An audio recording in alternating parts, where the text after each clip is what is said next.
Holy 10 Chematama Gamu, leader of youth, is crying a foul play achichema achizhamba ari kudedzera kuti aiwa mwana handichamudi, iwe Shane uyotore mwana wako awakaita naKimu.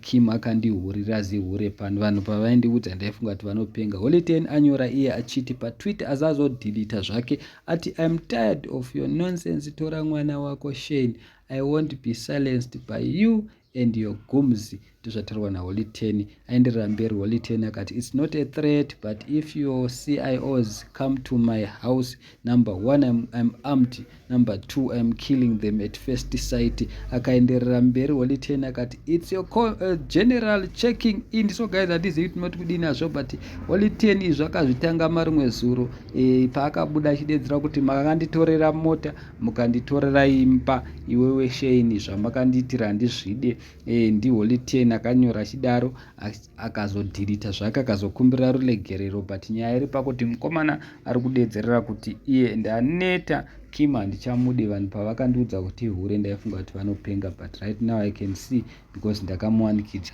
aine one of the twins. So guys, handizi kuti munoti kudii, asi Holy 10 ari kudedzera kuti handisi kudzora tsvimbo nekuti gudo rabata kumeso, asi vazukuru vambuya Nanda vataura zvinhu zvakawanda zvakasiyana siyana. Mumwe munhu adedzera kuti iwewe pawakaimba ngoma naWinky D waifunga kuti wakangwara here iwewe, iyaya inoti botso yawakatiza ukati handichadi zvingoma dzana Winky D, ona nezvakuitika, that's what you get and your taste of your own medicine. Mumwe munhu auya akati iwe Holy 10 akabata Kim ane one of the twins, ndo paakapiwa chivharo muromo chemota yered. Mumwe munhu akati Holy 10 ari kudyirwa mukadzi vachimushandisa kuZANU-PF. Mumwe munhu akati problem ZANU-PF inobva yakupa zvese, imba, mota, mukadzi nevana.